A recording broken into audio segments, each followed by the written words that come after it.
ওম শান্তি। আজিৰ তাৰিখ 18 আগষ্ট 2024 বৰ্ষ। আজি ৰবিবাৰ।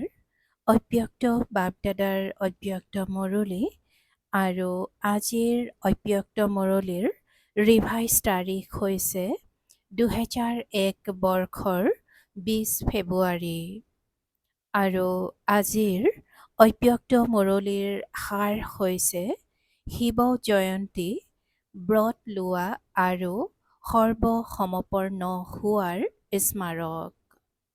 শিৱ জয়ন্তী ব্ৰত লোৱা আৰু সৰ্বসমৰ্পণ হোৱাৰ স্মাৰক। আজি ত্ৰিমূৰ্তি ৰচয়িতা শিৱ পিতাই নিজৰ পূজ্য শালগ্ৰামসকলক সাক্ষাৎ কৰিবলৈ আহিছে হওক। সাক্ষাৎটো কৰিব লাগে, লগতে আজি উদযাপনো কৰিব লাগে। তোমালোক সকলো বিশ্বৰ চাৰিওফালৰ পৰা বাপদাদাৰ জয়ন্তী বৰ উৎসাহ উদ্দীপনাৰে উদযাপন কৰিবলৈ আহি উপস্থিত হৈছা। সন্তানসকলে কয়, পিতাৰ জয়ন্তী উদযাপন কৰিবলৈ আহিছোঁ, আৰু পিতাই কয়, সন্তানসকলৰ জয়ন্তী উদযাপন কৰিবলৈ আহিছোঁ। তোমালোক সকলোৱে নিজৰ অলৌকিক জন্মদিন উদযাপন কৰিবলৈ আহিছা। পিতাই কৈছে যে সন্তানসকলে কয় যে পিতাৰ জয়ন্তী উদযাপন কৰিবলৈ আহিছোঁ, আৰু পিতায়ো কয় যে সন্তানসকলৰ জয়ন্তী উদযাপন কৰিবলৈ আহিছোঁ। তোমালোক সকলোৱে নিজৰ অলৌকিক জন্মদিন উদযাপন কৰিবলৈ আহিছা। গোটেই কল্পত এনেকুৱা অনন্য আৰু স্নেহী জন্মদিন কেতিয়াও হোৱা নাই। গোটেই কল্পত এনেকুৱা জন্মদিন উদযাপন কৰা দেখিছানে, যিটো পিতাৰো হয় আৰু লগতে সন্তানসকলৰো হয়। কিয়নো বিশ্ব পৰিৱৰ্তনৰ কাৰ্যত শিৱ পিতা ব্ৰহ্মা দাদাৰ লগতে ব্ৰাহ্মণো নিশ্চয় লাগে। ব্ৰাহ্মণ অবিহনে যজ্ঞ সফল নহয়, সেইবাবে পিতা আৰু সন্তানসকলৰ একেলগে জন্মদিন হয়, অৰ্থাৎ জয়ন্তী হয়। সেয়েহে সন্তানসকলে অন্তৰেৰে পিতাক অভিনন্দন জনাই আছে, আৰু পিতাই প্ৰতিগৰাকী ব্ৰাহ্মণ সন্তানক অলৌকিক জন্মৰ অনেক কোটিতকৈও অধিক অন্তৰৰ আশীৰ্বাদৰ লগতে অভিনন্দন জনাই আছে। তেন্তে অভিনন্দন, অভিনন্দন, অভিনন্দন। সকলোৱে হাত জোকাৰিলে। বৰ ভাল। এখন হাতৰ চাপৰি ভাল লাগে, দুহাতৰ নহয়। বহুত আনন্দিত হৈ আছা নহয়, সেয়েহে হাত নহয় চাপৰি মাৰিবলৈ ধৰে। জগতত ভক্ত লোকসকলেও পিতাই কৈছে যে জগতত ভক্ত লোকসকলেও শিৱ জয়ন্তী বৰ ধুমধামেৰে উদযাপন কৰে, কিন্তু তেওঁলোকে উদযাপন কৰে এদিনৰ জাগৰণ বা এদিনৰ ব্ৰত ৰাখি। তোমালোক সন্তানসকলে অজ্ঞানতাৰ টোপনিৰ পৰা জাগৰণৰ সংকল্প এদিনৰ বাবে কৰা নাই। জাগৰণ তেওঁলোকেও কৰে, কিন্তু তোমালোকে সংগম যুগৰ এটা হীৰাতুল্য জন্ম জাগৰণ কৰিছা আৰু কৰি আছা। জাগি গলা নহয়, এতিয়া আকৌ শুইতো নোযোৱা নহয়, নে অলপ অলপ শুই যাবা? বাৰু শুই নোযোৱা, তেন্তে অলপ কলমতিয়াই থাকিবা। এই জাগৰণ এনেকুৱা জাগৰণ যে নিজেতো জাগেই, কিন্তু আনকো জগায়। জ্ঞানৰ জীৱনত জাগৰণ মানে অন্ধকাৰৰ পৰা আলোকত অহা। এই অলৌকিক জাগৰণ সকলোৰে ভাল লাগে নহয়। যেতিয়াৰ পৰা জন্ম হ'ল, জয়ন্তী উদযাপন কৰিলা, তেতিয়াৰ পৰা কি কি ব্ৰত ললা। স্মৃতিত আছে নহয়, সন্তানে কয়, স্মৃতিনো কি, আমাৰ স্বভাৱসিদ্ধ জীৱনেই ব্ৰতৰ হৈ গ'ল। পবিত্ৰ আহাৰ, পবিত্ৰ ব্যৱহাৰ আৰু পবিত্ৰ বিচাৰ এনেকুৱা জীৱন হৈ গ'ল।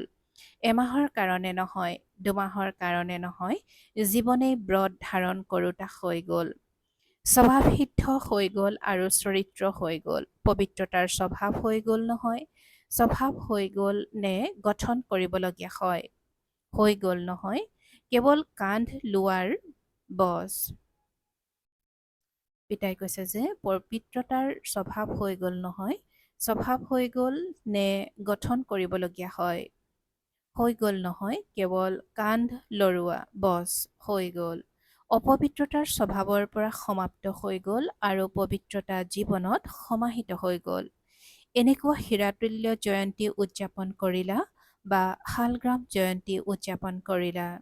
চাৰিওফালৰ দেশ বিদেশৰ সন্তানে সমানে সমানে উদযাপন কৰি আছে আৰু বাপ দাদাই চাই আছে যে চাৰিওফালে পিতাৰ লগত তোমালোকো কিমান আনন্দিত হৈ আছে। পিতাই কৈছে যে বাপ দাদাই চাই আছে যে চাৰিওফালে পিতাৰ লগত আৰু তোমালোকৰ লগতে তেওঁলোকো কিমান আনন্দিত হৈ আছে। আজিৰ দিনটিত বিশেষকৈ ভক্তসকলে তোমালোকৰ স্মাৰক হিচাপে বলিও দিয়ে। তোমালোক সকলোৱে মন বচন কৰ্মৰে পিতাৰ আগত সমৰ্পণ হোৱা তাৰেই স্মাৰক হিচাপে ভক্তসকলে নিজক বলি নিদিয়ে, ছাগলী বলি দিয়ে। অন্য একো নাপালে ছাগলীহে কিয় পালে তাৰো ৰহস্য তোমালোকে জানা। কিয়নো সকলোতকৈ ডাঙৰ দেহ অভিমানৰ কাৰণ হ'ল মই বোধ। এই মই বোধ যেতিয়া সমৰ্পণ কৰি দিয়া তেতিয়াহে ব্ৰাহ্মণ হোৱা। ছাগলীয়েও কি কৰে? মে মে। গতিকে এয়া দেহ অভিমানৰ মই বোধৰ চিন আৰু দেহ অভিমানৰ মই বোধ বহুত সূক্ষ্মও আৰু ভিন্ন ভিন্ন প্ৰকাৰৰো হয়। সকলোতকৈ প্ৰথমৰ মই বোধ হৈছে মই শৰীৰ অমুক হওঁ। আকৌ আগলৈ যোৱা তেতিয়া সম্বন্ধত আবদ্ধ হোৱাৰো ভিন্ন ভিন্ন মই বোধ আছে। আৰু আগলৈ যোৱা তেতিয়া ভিন্ন ভিন্ন পদমৰ্যাদাৰো মই বোধ আছে। তাতোতকৈও সূক্ষ্ম নিজৰ বিশেষত্বৰ মই বোধে ওপৰৰ পৰা তললৈ লৈ আনে। বিশেষত্ব প্ৰত্যেকৰে আছে। এনেকুৱা কোনো মনুষ্য আত্মা নাই যাৰ স্থূলেই হওক বা সূক্ষ্মই হওক কোনো বিশেষত্ব নাই। এনেকুৱা নহয়। জ্ঞানী জীৱনটো প্ৰত্যেক ব্ৰাহ্মণৰ অতি কমেও এটা বিশেষত্ব অৱশ্যেই আছে, কিন্তু জ্ঞানী জীৱনত বিশেষত্ব পৰমাত্ম দান, পৰমাত্মাৰ উপহাৰ। যেতিয়া পৰমাত্মাৰ দানক দেহ অভিমানৰ বশীভূত হৈ মই বোধত আনে, মই এনেকুৱা এই মাৰ্জিত অভিমান সকলোতকৈ ডাঙৰ মই বোধ। গতিকে সমৰ্পণটো হৈ চাই, কিন্তু আগলৈ কি চাব লাগে? শিক্ষকসকলে সকলোৱে নিজক কি বুলি কয়? সমৰ্পিত হোৱা নহয়। শিক্ষকসকল সকলো সমৰ্পিত নে? পিতাই সুধিছে যে শিক্ষকসকল সকলো সমৰ্পিত নে? আৰু পবিত্ৰিত থকাসকল সমৰ্পিত নে? হয়নে? নহয়। পাণ্ডৱসকল সমৰ্পিত নে? বৰ ভাল, অভিনন্দন। আগলৈ কি কৰিব লাগে? সমৰ্পিতটো হৈ গলা, বৰ ভাল। এতিয়া আগলৈ এইটো পৰীক্ষা কৰিব লাগে, কওঁনে কি? তোমালোকে কবা সমৰ্পিতটো হলো নহয়, আৰু আকৌ কি কৰিব লাগে? এটা হ'ল সমৰ্পণ আৰু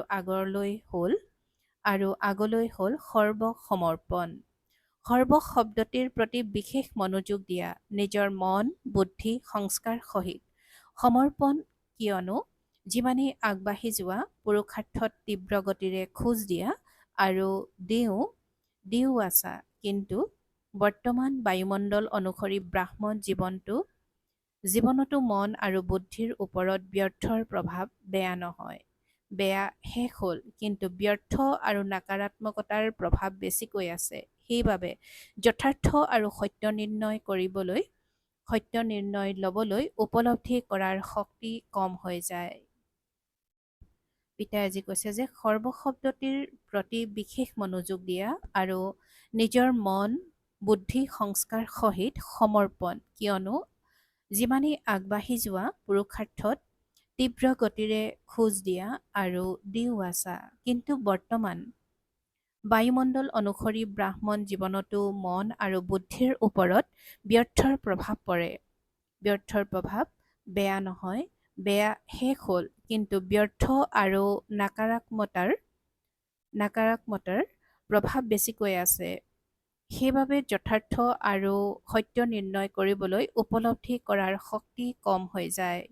বোধ শক্তিৰে উপলব্ধি হয় যে এইটো ভুল, এইটো ঠিক নহয়, কিন্তু এটা হ'ল বিবেকেৰে কৰা উপলব্ধি আৰু আনটো হ'ল অন্তৰেৰে কৰা উপলব্ধি। যদি অন্তৰেৰে যিকোনো কথা উপলব্ধি কৰি ল'লা তেন্তে জগত সলনি হৈ যাওক, কিন্তু স্বয়ং পৰিৱৰ্তন নহ'ব। আৰু সংস্কাৰ পুৰণা 63 জন্মৰ হোৱাৰ কাৰণে স্বভাৱসিদ্ধ হৈ গ'ল, যাক অন্য শব্দত কোৱা হয় ভুল নহয়, মোৰ স্বভাৱহে। তেন্তে পুৰণা সংস্কাৰ কিছু আঁতৰে, কিছু অৱদমিত হৈ যায়, আকৌ প্ৰকট হৈ যায়। কিন্তু সৰ্বসমৰ্পণৰ অৰ্থ হৈছে মনৰ ভাৱ আৰু ভাৱনা প্ৰত্যেক আত্মাৰ প্ৰতি পৰিৱৰ্তন হৈ যাওক, যাক বাপদাদাই কয়, যেনেকুৱাই আত্মা নহওক ভিন্ন ভিন্নতো হ'বই।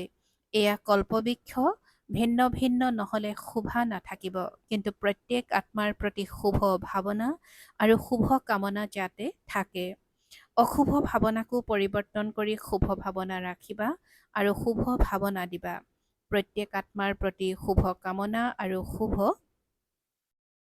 কামনা অৱশ্যে পৰিৱৰ্তন হ'ব। প্ৰত্যেক আত্মাৰ প্ৰতি শুভ কামনা আৰু শুভ কামনা অৱশ্যে পৰিৱৰ্তন হ'ব। এনেকুৱা নহয় যে এওঁতো পৰিৱৰ্তনেই নহয়, তেওঁৰ প্ৰতি বিচাৰক হৈ ৰায় নিদিবা, পৰিৱৰ্তন নহ'বই। যিহেতু প্ৰত্যাহ্বান জনাইছা যে প্ৰকৃতিকো পৰিৱৰ্তন কৰি শতগুণী কৰি তুলিবই লাগিব আৰু কৰি তুলিবই লাগিব। হ'বনে নহয় প্ৰশ্ন নাই, কৰি তুলিবই লাগিব কথাষাৰৰ প্ৰতি বিশেষ মনোযোগ দিছা। তেন্তে যদি প্ৰকৃতি পৰিৱৰ্তন হ'ব পাৰে, আত্মা পৰিৱৰ্তন হ'ব নোৱাৰে জানো? আত্মাটো প্ৰকৃতিৰ পুৰুষ, তেন্তে প্ৰকৃতি পৰিৱৰ্তন হয়, পুৰুষ পৰিৱৰ্তন নহ'ব কিয়? গতিকে বৰ্তমান সময়ত এই মন, বুদ্ধি, সংস্কাৰ নিজৰো পৰিৱৰ্তন আৰু সকলোৰে পৰিৱৰ্তন, এয়াই সেৱা। সকলোৱে সোধে, পিতাই কৈছে যে সকলোৱে সোধে এইটো বছৰত কি কৰিব লাগে? গতিকে দ্বৈত সেৱা কৰিব লাগে। এইটো বছৰত কি কৰিব লাগে? যে গতিকে দ্বৈত সেৱা কৰিব লাগে।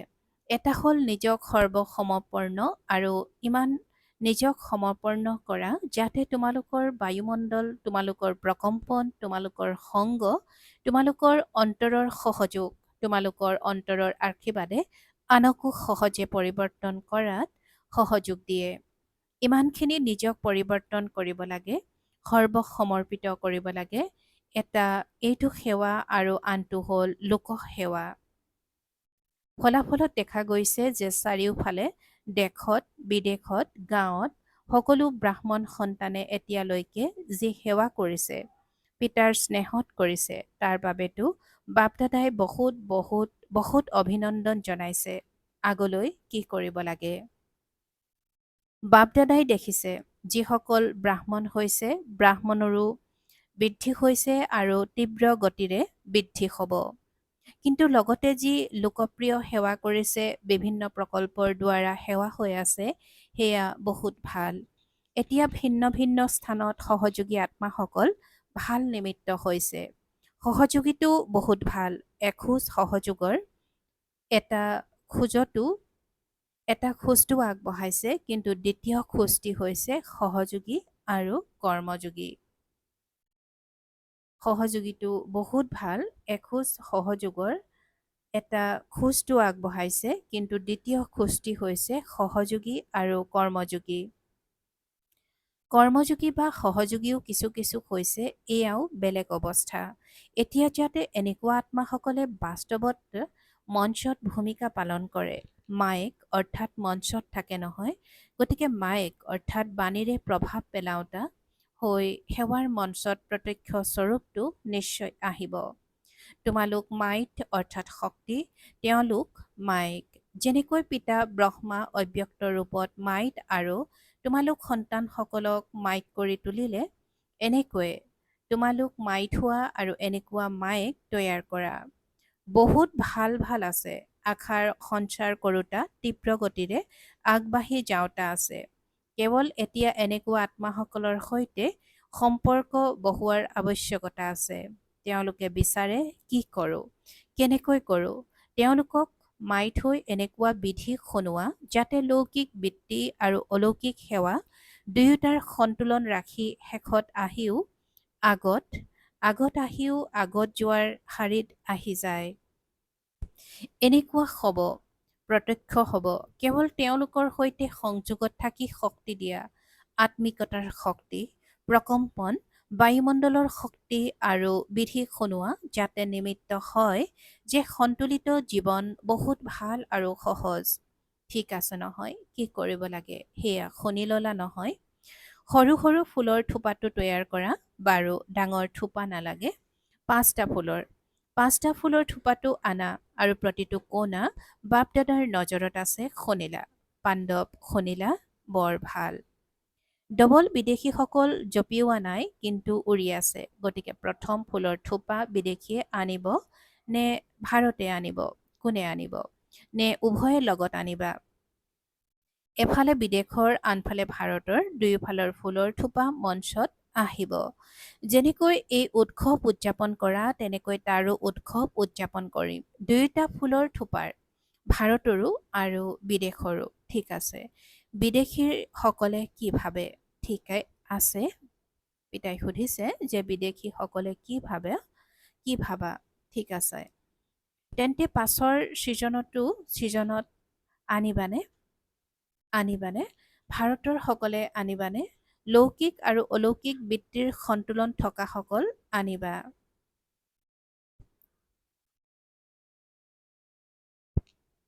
পিতাই কৈছে যে অলৌকিক বৃত্তিৰ সন্তুলন থকাসকল আনিবা। তোমালোকৰ নিচিনা কেৱল ব্ৰাহ্মণ জীৱনধাৰী নহয়, লৌকিকো আৰু অলৌকিকো তেওঁলোকৰ প্ৰভাৱ বেছি পৰিব। তোমালোকৰ ওচৰলৈতো দৃষ্টি ল'ব আহিব। আৰু কি ভাবি আছা জয়ন্তী? নাম ভাবি আছা নেকি? পিতাই আজি কৈছে যে তোমালোকৰ নিচিনা কেৱল ব্ৰাহ্মণ জীৱনধাৰী নহয়, লৌকিকো আৰু অলৌকিকো তেওঁলোকৰ প্ৰভাৱ বেছি পৰিব। তোমালোকৰ ওচৰলৈতো দৃষ্টি ল'ব আহিব। বাৰু, কি ভাবি আছা জয়ন্তী? নাম ভাবি আছা নেকি? এই নিৰ্মলা মোহনীয়ে নাম ভাবি আছা নহয়? ইয়াত পাণ্ডৱক চোৱা। ভাৰতৰ পাণ্ডৱ কিবা কম জানো? আল্লাৰ সমান। এয়া চোৱা, কোনোতো বহিও আছে। এই ব্ৰাইন সন্মুখত বহি আছে নহয়। অষ্ট্ৰেলিয়াৰ ব্ৰাইন ভাইৰ প্ৰতি ফুলৰ থোপা তৈয়াৰ কৰিব লাগে নহয়। বহুত ভাল কি নাম দিয়া? NCO অৰ্থাৎ ৰাষ্ট্ৰীয় সমন্বয়ক কাৰ্যালয় আৰু বিদেশৰ NCOৰ সকলে হাত উঠোৱা। NCO হোৱা সহজ নহয়। চমৎকাৰ কৰিব লাগিব। কৰিব পাৰা কোনো ডাঙৰ কথা নহয়, কিয়নো ধৰণী তৈয়াৰ হৈ আছে। বীজো সিঁচি থোৱা আছে, কেৱল প্ৰতিপালনৰ পানী দিব লাগে। এতিয়া বীজক প্ৰতিপালনৰ পানী লাগে। বাৰু, শিক্ষকো বহুত আহিছে। শিক্ষক সকলকো অভিনন্দন। তোমালোকেইটো সেৱা কৰিছা নহয়, গতিকে সেৱাৰ বাবে অভিনন্দন। বাৰু, গুজৰাটৰ কি খবৰ? গুজৰাটত বহুত ডাঙৰ ভূমিকম্প আহিছিল। অস্থিৰতা গুজৰাটৰ পৰা আৰম্ভ হৈছে। বেছি অস্থিৰতা গুজৰাটত আৰু বিদেশতো অলপ আৰম্ভ হৈছে। ভয়তো নকৰা নহয়। ধৰণীটো কঁপে, কিন্তু অন্তৰতটো নকঁপে নহয়। য'ত ধৰণী কঁপিছে, লোকচান হৈছে, তাৰ পৰা যিসকল আহিছে তেওঁলোক উঠা। আহমেদাবাদৰ সকলো উঠা। বাৰু, অন্তৰ কপিল নে ধৰণী কপিল? কি হ'ল? অন্তৰত অলপ ইফাল সিফাল হ'ল নেকি? নাই হোৱা। বাহাদুৰ হোৱা। বাপদাদাই দেখিলে যে সন্তানসকলে নিজৰ সাহস আৰু পিতাৰ ছত্ৰছায়াত ভাল নিজৰ খতিয়ান ৰাখিলে। কোনো অনুত্তীৰ্ণ হোৱা নাই, সকলো উত্তীৰ্ণ হৈ গ'ল। কোনোবা অলপ, কোনোবা বেছি, সকলো ক্ষেত্ৰতেই সকলো ক্ৰমানুসৰিতো হয়েই, কিন্তু উত্তীৰ্ণ। অভিনন্দন। সকলোতকৈ বেছি স্পৰ্শকাতৰ স্থানৰ পৰা কোন আহিছা? এগৰাকী ভোজৰ আৰু এগৰাকী ভচাউৰ ভগ্নী আহিছে। পিতাই কৈছে যে এগৰাকী ভোজৰ আৰু এগৰাকী ভচাউৰ ভগ্নী আহিছে। বাৰু, ভোজত তোমালোকতো হাজাৰ ভোজাধাৰীৰ সংগত আছিলা। বাৰু, পৰীক্ষাত উত্তীৰ্ণ হলা। বহুত ভাল কৰিলা। আগলৈও অস্থিৰ নহবা। এতিয়াতো হৈ থাকিব, ভয় নকৰিবা। সদায় হয়, হ'বলৈ দিয়া। চোৱা, পৰিৱৰ্তনটো হ'ব লাগে নহয়। গতিকে প্ৰকৃতিয়েও নিজৰ কামটো কৰিব নহয়। মনুষ্য আত্মাই যিহেতু প্ৰকৃতিক তমোগুণী কৰি তুলিলে, তেন্তে প্ৰকৃতিয়ে নিজৰ কামটো কৰিব নহয়। কিন্তু সকলো খেল, ড্ৰামাৰ খেলত এয়াও খেল। খেল দেখি নিজৰ অৱস্থা তল ওপৰ নকৰিবা। মাষ্টাৰ সৰ্বশক্তিমান আত্মাসকলৰ স্বস্থিতিৰ ওপৰত পৰস্থিতিয়ে যাতে প্ৰভাৱ নেপেলায়। পিতাজী কৈছে যে মাষ্টাৰ সৰ্বশক্তিমান আত্মাসকলৰ স্বস্থিতিৰ ওপৰত পৰস্থিতিয়ে যাতে প্ৰভাৱ নেপেলায়।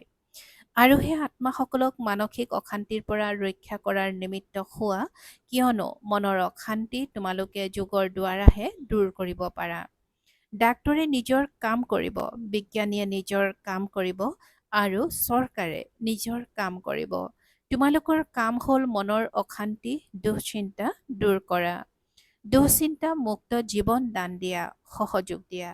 যেনেকৈ বৰ্তমান সময়ত দেশ বিদেশৰ সকলে সহযোগী হৈ সহযোগ দি আছে নহয়, এয়া বহুত ভাল কৰি আছে। ইয়াৰ দ্বাৰা সিদ্ধ হয় যে বিদেশেই হওক বা য'ৰেই হওক, কিন্তু ভাৰত দেশৰ প্ৰতি স্নেহ আছে। প্ৰত্যেকেই নিজৰ নিজৰ কাৰ্যটো কৰি আছে। তোমালোকে তোমালোকৰ নিজৰ কাম কৰি আছা। যেনেকৈ জুই লাগিলে তেতিয়া অগ্নি নিৰ্বাপন কৰোঁতা সকলে ভয় নকৰে, জুই নুমুৱায়। তেন্তে তোমালোক সকলোৱেও মনৰ অশান্তিৰ জুই নিৰ্বাপন কৰোঁতা হোৱা। বাৰু তেন্তে গুজৰাট মজবুত হোৱা নহয়? পিতাই সুধিছে যে তেন্তে গুজৰাট মজবুত হোৱা নহয়? হাজাৰ ভুজাৰ ছত্ৰছায়াত আছা, য'তেই নাহক, এতিয়াতো গুজৰাটক দেখি অনুভৱী হৈ গলা নহয়? য'তেই নাহক চোৱা, প্ৰকৃতিক কোনেও বাধা দিব নোৱাৰে। গুজৰাটত আহিব, আবুত নাহিব, বোম্বাইত অৰ্থাৎ এতিয়া মুম্বাই নাহিব, এনেকুৱা নহয়। প্ৰকৃতি স্বতন্ত্ৰ, কিন্তু সকলোৱে নিজৰ স্বস্থিতি অবিচলিত আৰু নিজৰ বুদ্ধি মনৰ যোগসূত্ৰ স্বচ্ছ কৰি ৰাখিব লাগে। যোগসূত্ৰ স্বচ্ছ হ'লে গম পাবা। বাপদাদাই আগতেও কৈছিল তেওঁলোকৰ অনাতাঁৰ যন্ত্ৰ আছে। বাপদাদাই আগতেও কৈছিল যে তেওঁলোকৰ অনাতাঁৰ যন্ত্ৰ আছে। তোমালোকৰ নিৰ্বিকাৰী বুদ্ধি আছে। কি কৰিব লাগে, কি হ'ব, ইয়াৰ নিৰ্ণয় স্পষ্ট আৰু শীঘ্ৰেই হ'ব। এনেকুৱা নহয় ভাবি থাকা, বাহিৰলৈ যাওঁ, ভিতৰত বহোঁ, দুৱাৰদলিত বহোঁ, চাদৰ ওপৰত বহোঁ, নহয়। তোমালোকৰ ভৰি সেইফালেই যাব য'ত সুৰক্ষিত হবা। আৰু যদি বহুত ভয়ভীত হোৱা, পিতাই কৈছে, আৰু যদি বহুত ভয়ভীত হোৱা, ভয়ভীত হ'বতো নালাগে, কিন্তু বহুত ভয়ভীত হোৱা, বহুত ভয় লাগে, তেন্তে মধুবন আশ্ৰয় ঘৰ তোমালোকৰ। ভয়ভীত নহবা। এতিয়াতো একো হোৱা নাই, এতিয়াতো সকলো হ'ব। ভয়ভীত নহবা। খেল হয়, পৰিৱৰ্তন হ'ব নহয়, বিনাশ নহয়, পৰিৱৰ্তন হ'ব। সকলোৰে বৈৰাগ্য বৃত্তি জাগিব। দয়াশীল হৈ সৰ্বশক্তিৰ কিৰণ দি দয়া কৰা। বুজিলা? ভাল বাৰু। এতিয়া 1 ছেকেণ্ডত মন আৰু বুদ্ধি একাগ্ৰ কৰিব পাৰিবানে? ৰ'বলৈ ক'লেই যাতে ৰৈ যায়। এতিয়া 1 ছেকেণ্ডৰ কাৰণে মন আৰু বুদ্ধি একদম একাগ্ৰ বিন্দুত সমাহিত হৈ যোৱা। বাপদাদাই ড্ৰিল কৰালে।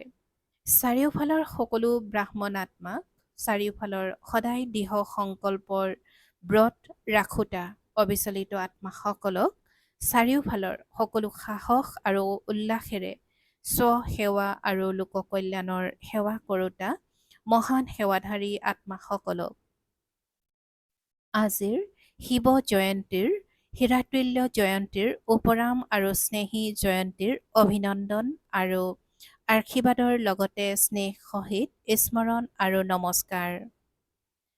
আৰু আজিৰ পিতাই কৈছে যে অভিনন্দন আৰু আশীৰ্বাদৰ লগতে স্নেহ সহিত স্মৰণ আৰু নমস্কাৰ। আৰু আত্মিক সন্তানসকলৰো বাপদাদাৰ প্ৰতি অভিনন্দন আৰু স্নেহ সহিত স্মৰণ আৰু সুপ্ৰভাত আৰু নমস্কাৰ, নমস্কাৰ, নমস্কাৰ। আৰু আজিৰ বৰদান, পিতাৰ স্নেহ অন্তৰত ধাৰণ কৰি সৰ্ব আকৰ্ষণৰ পৰা মুক্ত হৈ থাকোতা সঁচা স্নেহী হোৱা। পিতাই আজি বৰদানত কৈছে যে পিতাৰ স্নেহ অন্তৰত ধাৰণ কৰি সৰ্ব আকৰ্ষণৰ পৰা মুক্ত হৈ থাকোতা সঁচা স্নেহী হোৱা। আৰু আজিৰ বৰদানৰ ব্যাখ্যা। পিতাই সকলো সন্তানক একে নিচিনা স্নেহ দিয়ে, কিন্তু সন্তানে নিজৰ শক্তি অনুসৰি স্নেহ ধাৰণ কৰে। যিসকলে অমৃত বেলাৰ আদি সময়ত পিতাৰ স্নেহ ধাৰণ কৰি লয়, তেতিয়া অন্তৰত পৰমাত্ম স্নেহ সমাহিত হৈ থকাৰ কাৰণে অন্য কোনো স্নেহে তেওঁলোকক আকৰ্ষিত নকৰে। যদি অন্তৰত পূৰা স্নেহ ধাৰণ নকৰে, তেতিয়া অন্তৰত স্থান থকাৰ কাৰণে মায়াই ভিন্ন ভিন্ন ৰূপেৰে অনেক স্নেহত আকৰ্ষিত কৰি লয়। সেইবাবে সঁচা স্নেহী হৈ পৰমাত্ম স্নেহেৰে ভৰপূৰ হৈ থাকা। আৰু আজিৰ শ্লোগান। দেহ দেহৰ পুৰণি। জগত আৰু সম্বন্ধৰ পৰা ওপৰত উৰোতাজনেই ইন্দ্ৰপ্ৰস্থ নিবাসী। পিতাই আজি শ্লোগানত কৈছে যে দেহ দেহৰ পুৰণি জগত আৰু সম্বন্ধৰ পৰা ওপৰত উৰোতাজনেই ইন্দ্ৰপ্ৰস্থ নিবাসী। ওম শান্তি। আৰু আজিৰ সূচনা। আজি মাহৰ তৃতীয় ৰবিবাৰ, আন্তঃৰাষ্ট্ৰীয় যোগ দিৱস। সকলো ব্ৰহ্মাৰ সন্তানে সংগঠিত ৰূপত সন্ধ্যা 6:30 বজাৰ পৰা 7:30 বজালৈ বিশেষ দয়াশীল পিতাৰ লগত নিজৰ মাষ্টাৰ দয়াশীল স্বৰূপত স্থিত হৈ সকলো আত্মাক পবিত্ৰতাৰ বল দিয়া, পবিত্ৰ প্ৰকম্পন বায়ুমণ্ডলত বিয়পাই দিয়াৰ সেৱা কৰা। প্ৰীতি বুদ্ধিৰ হৈ বিজয়ী ৰত্ন হ'বৰ কাৰণে আজিৰ অব্যক্ত সংকেত। যিয়ে দৃশ্য সন্মুখত নাহক, ড্ৰামাৰ হিচাপত সকলো খেল, এইটো স্মৃতি থাকিলে তেতিয়া একৰস বিজয়ী হৈ থাকিবা, বিচলিত নোহোৱা। যিহেতু পিতাৰ হৈ গলা, গতিকে বিজয় তোমালোকৰ জন্মসিদ্ধ অধিকাৰ। সেয়েহে স্মাৰকতো বিজয় মালাৰ গায়ন আৰু পূজন কৰা হয়। ওম শান্তি।